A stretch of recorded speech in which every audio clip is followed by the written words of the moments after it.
GTA Online versus GTA 5 Villians. Who's better showdown? In the red corner, we have Weston from GTA 5's main story, and in the blue corner, Avery Duggan from GTA Online's Diamond Casino storyline. First up, let's talk about how these dudes present themselves because, honestly, first impressions matter even when you're a complete sociopath. Weston walks into every scene like he owns the entire state of San Andreas, which he probably does TBH. This man has that old money energy where he doesn't even need to raise his voice to make you feel like an ant. He's got that quiet confidence that comes from generations of inherited wealth and zero consequences for his actions. When he talks, you can practically smell the entitlement radiating through your screen. Avery Duggan, on the other hand, is giving off major new money vibes mixed with tech bro energy that makes you want to punch something. He's loud, he's flashy, and he absolutely needs everyone to know how successful he is at all times. While Weston is more subtle with his evil, Duggan is out here acting like a cartoon villain who just discovered what capitalism is. Both approaches work, but they hit different when you're trying to hate someone properly. The evil plans that actually make sense. Here's where things get spicy because both of these villains actually have motivations that aren't completely unhinged. Weston isn't just evil for the sake of being evil. He's a businessman who sees people as investments and obstacles. When Michael crosses him, it becomes personal, but it's still business first. His plan to eliminate the protagonists makes perfect sense from his twisted perspective, because they're literally costing him money and reputation. He's playing chess while everyone else is playing checkers, and that's genuinely terrifying. Avery Duggan's whole thing revolves around wanting to buy the Diamond Casino and Resort, and when the current owners won't sell, he escalates things to absolutely unhinged levels. What starts as a business dispute turns into full-scale warfare involving private militaries and assassination attempts. The man really said, "If I can't have this casino, nobody can," and meant it with his whole chest. His motivation is simpler than Weston's, but somehow more relatable, because we've all had that one thing we wanted that we couldn't have. Avery Duggan might not have Weston's political connections, but he's got that tech money which hits different in today's world. He's funding private armies, buying cutting-edge military equipment, and throwing around money like it's confetti at a wedding. The man literally hires Merryweather to do his dirty work, which if you've played GTA Online, you know means business is about to get absolutely chaotic. What makes a villain truly memorable isn't just their power level, it's how personal they make things, and both of these guys excel at making it weird. Weston has this creepy habit of getting way too involved in his revenge plots. He doesn't just want his enemies dead, he wants them to suffer first. The man literally tries to have Michael's family killed just to make a point, which crosses every possible line and then some.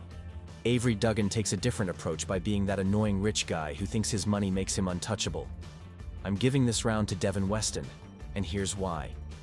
While Avery Duggan is absolutely unhinged and provides consistent chaos across multiple storylines, Weston represents something more terrifying, the quiet evil that exists in our real world. He's not just a video game villain, he's a commentary on how power and wealth can corrupt someone so completely that they stop seeing other people as human beings. Weston's impact on the GTA 5 story is undeniable, and his death remains one of the most celebrated moments in the entire franchise. Duggan is great at being annoying and persistent, but Weston is great at being genuinely frightening in a way that sticks with you long after you've turned off the game. Plus, let's be real, the man had Michael's house invaded while his family was home, and that level of personal violation hits different than business disputes over casinos. Steve Haines versus Agent ULP now. Let's start with how these federal agents carry themselves because the vibes are absolutely rancid from both sides. Steve Haines has that classic, "I peaked in high school, but now I have a badge" energy that makes your skin crawl. This man walks around like he's the main character in his own action movie, complete with the fake tough guy voice and the need to make everything about national security. He's giving off major, "I practice this speech in the mirror" vibes every time he opens his mouth, and honestly, the secondhand embarrassment is real. Agent ULP takes a completely different approach with that mysterious spook aesthetic that's somehow even more annoying. This dude speaks in riddles like he's auditioning for a discount Matrix sequel, always acting like he knows something you don't, which he probably does because he's been stalking your digital footprint since 2013. He's got that quiet menace thing down pat, but it comes across more like that weird uncle who takes himself way too seriously at family gatherings. Both of these guys think they're way cooler than they actually are, which makes them perfect villains because nothing's more hateable than unearned confidence. The manipulation game is unmatched. Here's where both of these government goons really show their true colors because they're not just evil. They're evil with paperwork and legal immunity. Stephen Haines doesn't just commit crimes. He commits crimes while convincing you that you're the bad guy for not wanting to help. This man has perfected the art of gaslighting entire criminal organizations into doing his dirty work while he sits back and collects the credit. He's out here making Michael, Franklin, and Trevor rob banks and torture people while acting like they should be grateful for the opportunity to serve their country. The audacity is honestly impressive in the most disturbing way possible. Agent ULP operates on a whole different level of psychological warfare that makes your brain hurt just thinking about it. This dude doesn't just manipulate people. He manipulates reality itself through information control and digital surveillance. He's playing 4D chess while everyone else is trying to figure out what game they're even playing. ULP will have you questioning your own memories by the time he's done with you, and the worst part is you'll never even know how deep his influence goes. He's the kind of villain who probably knows what you had for breakfast 3 weeks ago and has somehow made it relevant to national security. Agent ULP operates in the shadows with resources that probably don't officially exist on any budget report. This dude has access to technology that feels like it's from 10 years in the future, surveillance networks that cover every digital footprint in Los Santos, and connections that reach into every major criminal organization and legitimate business. Stephen Haines doesn't just ruin the lives of the main protagonists, he destabilizes entire criminal ecosystems while pretending it's all for the greater good. His operations create more chaos than they solve, leading to shootouts in government facilities, high-speed chases through downtown Los Santos, and enough collateral damage to fund a small country's infrastructure projects. The man single-handedly turns the city into a war zone and then acts surprised when things get out of hand. Agent ULP's approach to chaos is more subtle but somehow more disturbing because you never see it coming until it's too late. He doesn't create explosive confrontations. He creates situations where people destroy themselves and each other while thinking they're making their own choices. ULP's influence spreads like a virus through the criminal underworld, turning allies against each other and making everyone paranoid about who they can trust. By the time you realize he's been pulling the strings, half of Los Santos is probably working for him without even knowing it. Stephen Haines represents that classic movie villain type of corrupt federal agent who's drunk on power and completely detached from reality.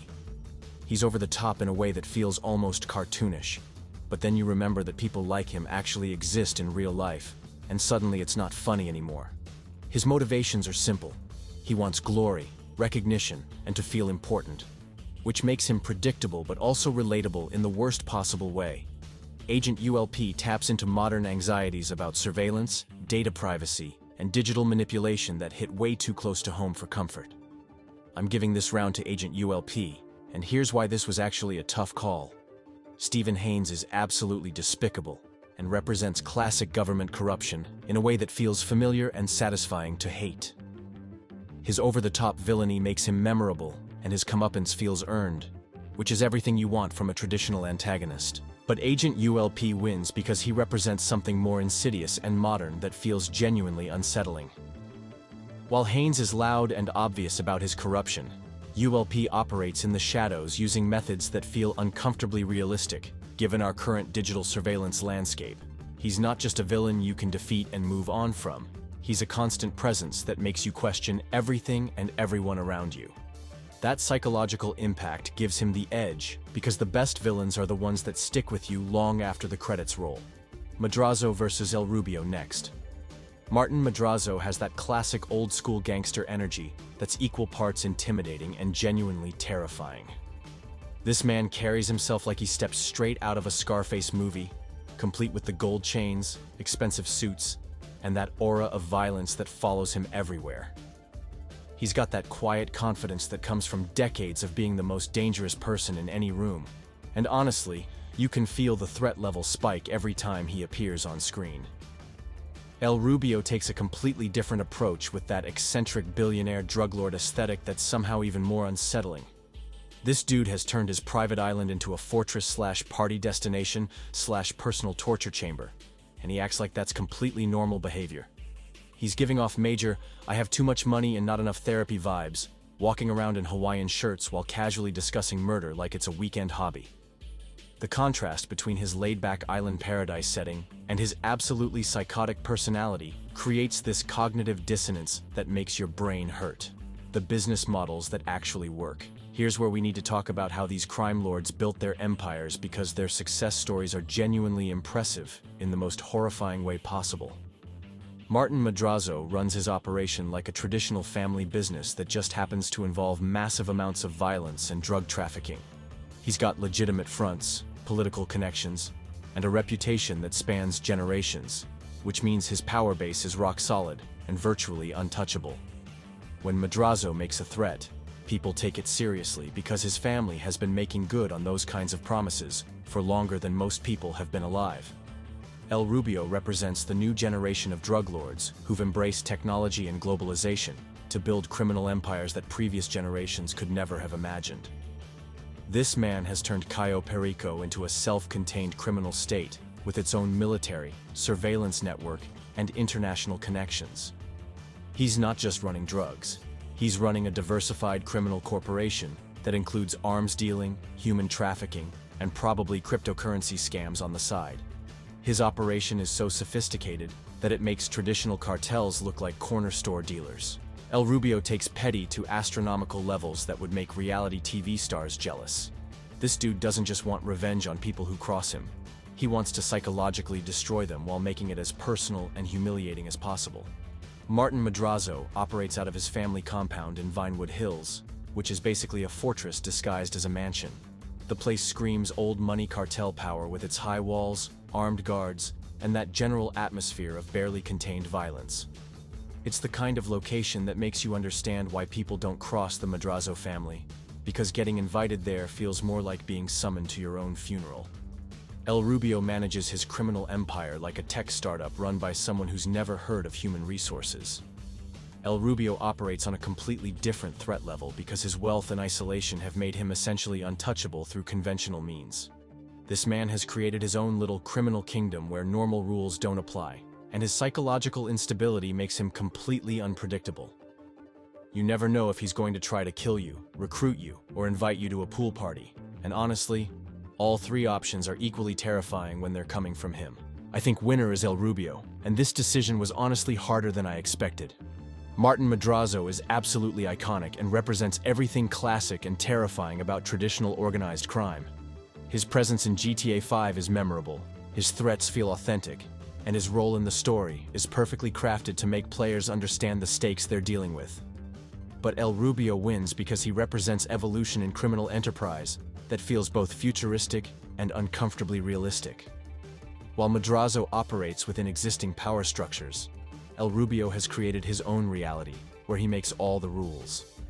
His combination of massive wealth, technological resources, and complete psychological instability makes him a more unpredictable and therefore more dangerous adversary. Finally, Lester Crest versus Avon Hertz. Lester Crest is basically what happens when you give unlimited resources to that one friend who knows way too much about everyone's business. This man can hack into anything, manipulate any system, and orchestrate the most complex heists in criminal history while barely leaving his house. His technical skills are absolutely unmatched, but he uses them for traditional criminal goals like making money and avoiding prison. He's evil with purpose and boundaries. Avon Hertz took that same level of technical genius and decided that humanity itself was the problem that needed solving. This dude built an AI network so advanced it makes modern tech companies look like they're playing with calculators. While Lester uses technology as a tool, Avon wants to become one with it and take everyone else along for the ride whether they want to or not. Lester's motivations are refreshingly straightforward. He wants money, comfort, and to never have to deal with people face to face if he can avoid it. His criminal activities serve practical purposes like funding his lifestyle and keeping his friends out of federal prison. Even when he's being manipulative, there's always a logical reason behind it. Avon Hertz represents that specific type of tech bro who's convinced that he's smarter than everyone else and therefore qualified to make decisions for all of humanity. His motivation isn't money or power in the traditional sense. It's about forcing his vision of digital evolution onto the world because he genuinely believes organic life is obsolete. Lester Crest is dangerous to specific people for specific reasons. If you're not involved in his criminal activities or trying to arrest him, you're probably safe from his influence. His schemes are targeted, calculated, and generally focused on achieving concrete goals without unnecessary collateral damage. Avon Hertz poses an existential threat to literally everyone on the planet. His endgame involves fundamentally altering what it means to be human, which makes every single person a potential victim of his digital revolution fantasy. The scope of his ambitions makes Lester look like a street-level pickpocket by comparison. Avon's plans consistently fail because they're based on the assumption that his twisted vision of progress is somehow inevitable or desirable. He underestimates human resistance to being forcibly evolved and overestimates his ability to control the chaos he creates. His failures aren't just setbacks. They're apocalyptic disasters that threaten everyone around him. Avon Hertz wins this round, and honestly, it's not even close despite Lester being technically more competent. While Lester is undoubtedly a criminal mastermind who's caused plenty of chaos, he operates within recognizable parameters of traditional villainy. He's bad, but he's bad in ways we understand. Avon represents something fundamentally more terrifying. The highly intelligent person who's convinced they know what's best for everyone and has the technical means to force their vision onto the world. His combination of genius-level intellect, unlimited resources, and complete detachment from human values makes him the kind of villain that keeps you awake at night, wondering what's actually possible with current technology. Plus, Lester at least maintains some loyalty to his criminal family and operates by a recognizable code of conduct. Avon would delete his own mother if she wasn't compatible with his digital evolution timeline. And we are done. Let me know in the comments which one you agree or disagree with. Subscribe to the channel, and I'll see you in the next video. Thanks for watching.